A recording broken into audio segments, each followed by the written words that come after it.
Hello, friends. Today we'll talk about matrimonial cases like dowry harassment, divorce cases, and all. Uh, what does the laws of the land says?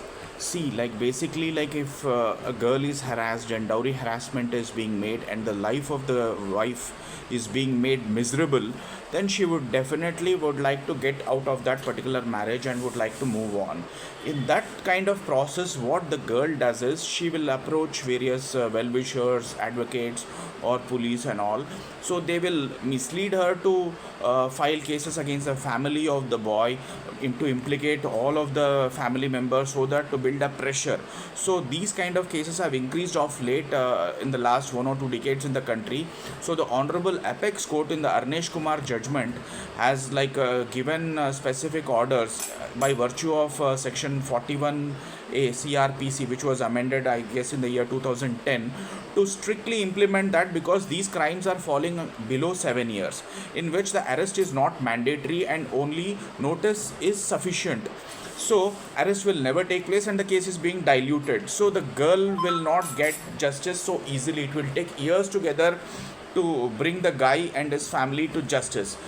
So most of the cases, we cannot predict its case from case to case base. Sometimes the family of the boy creates havoc in the girl's life. Sometimes only the boy is involved. Sometimes nobody is involved. Girl files a false case. So all these kind of things just happen.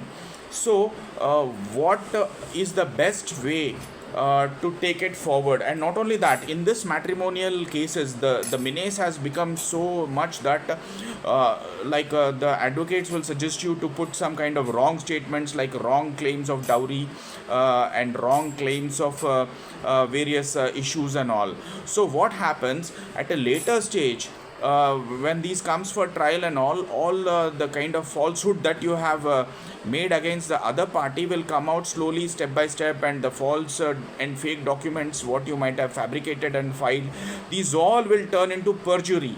Perjury is under section 340 CRPC, read with 195 CRPC and 193 IPC, is punishable up to 7 years. If this perjury happens in the lower court, other side advocates are also very smart. They will file a perjury petition against you and even in your advocates also, and you all will be in soup, try to wriggle out of that. Instead of one problem will become two problems.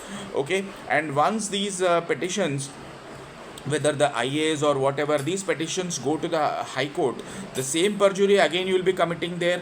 And there also, like if you are committing the perjury in the lower court, okay, well and good, it's fine, it's up to punishable up to 7 years. You can request the judge and whatever, you can try to wriggle it out. But when you are in the high court and the Supreme Court of India, this perjury will turn out into a contempt of court, and that too not civil, my dear friends, it's contempt of court criminal. Why? Because you are interfering with the justice, the system of the justice, dispensation of justice. It comes under contempt of courts act, I think it's a 2B, I guess. All right, my dear friends, so this is very risky. Okay, let me read it out for you. This is 2C, sorry, 2C, 3, clause number 3. This says interference or tends to interfere with or obstructs or tends to obstruct the administration of justice in any other manner. And if at all this kind of thing is happening in the honorable high courts or supreme courts, it is treated as the contempt of the on the face of the honorable court or the honorable high court or the supreme court. So better be very careful. Never commit perjury in front of these constitutional courts, which is very risky for you. All right, filing false affidavits and filing false and fabricated documents. Yes, that guy has demanded 5 crores or 10 crores, such kind of untenable things without any evidence. So my suggestion to you is, whatever evidence you have, you should see. Anybody can make allegations against anybody in this country, but end of the day, what burns down is only to the evidence. What evidence you are bringing to the table? Even a small piece of evidence has got great value. Okay, even a small piece of evidence can secure a life imprisonment or a death imprisonment for the culprit sometimes. So the piece of evidence is so dangerous. It can be documentary evidence, it can be oral evidence, it can be any type of forensic evidence, medical evidence, hearsay evidence, any type of, there are various types of evidences. I have made one more video, you can just go through that. There are 7 to 8 types of evidences, so you can rely on any of these types of evidences, and you can fight your case based on merits. Okay, see, there is you need, justice has to be done to you, there is no doubt, but still, if you try to create your case on falsehood, then the truth will fail. Okay, if there is only one point in your favor, stick to that one point and fight only against that one point, you will win. But it's not like you will create 10 false points and make this one point look like 11 points I have, which are all very strong against allegations against him, but you cannot prove all those things. Then it's waste of time for you guys, it's waste of time, and it's your entire case will collapse. Just today itself, like I have seen a judgment of the Honorable Apex Court. This is not related to this. If in NI Act also, if you issue a legal notice, the check has bounced, and if you issue a legal notice, the advocate for the party, the complainant, de facto complainant, he has issued a legal notice demanding double the amount. That power only the court of law has got. He cannot demand such kind of make such kind of omnibus or untenable and illegal demands, and you make this much of payment for the legal notice also, and you pay this much of penalty. So he lost his entire case because of these kind of untenable demands, or if you make false allegations. So never do that. You stick to truth, you will always win. Okay, that is my advice to you guys. See, since the laws of the land in particularly diluted when it comes to this matrimonial disputes, still there is strong grounds. If you come to a good prosecutor, okay, not a public prosecutor, private prosecutor, somebody like me, okay, if you come to we are professional private prosecutors, I can tell you. If you come to a professional private prosecutor, somebody like us, we will fight to the nail, and we will see to it that justice will be done to you. The person cannot escape. The person who has committed wrong, who has wronged a lady, has to be punished in accordance with the law. The law is so powerful. These laws are very dangerous. They are coming since 200 years in India almost, and they have they are very impactful. No matter, you just need a right counsel to fight it out against to the tooth and the nail, then you can definitely win, and justice can be done to you. My dear friends, you don't have to get disappointed.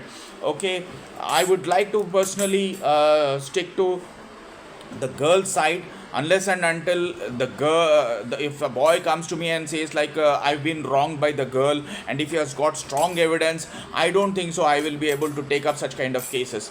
If the girl comes for begging for justice from the court of law, then I am the first person to stand behind them.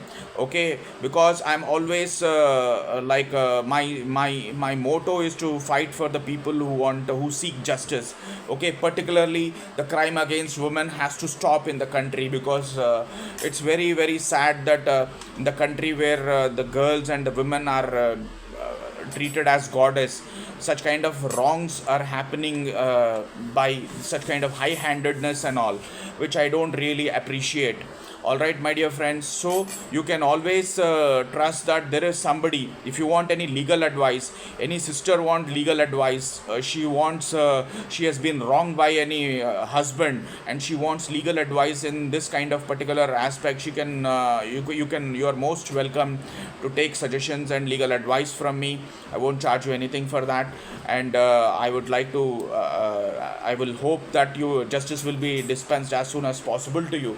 There are ways, friends, in the family law to tighten the screws against the man and to bring him to the justice. There is no doubt about it. Anybody who commits a crime against women has to be punished in accordance with law. There are fantastic laws. What I love this book a lot. Okay, these are the two books what I believe in. They are like more like everything like Gita, Quran, and Bible for me. Okay, because this IPC, CRPC, and all.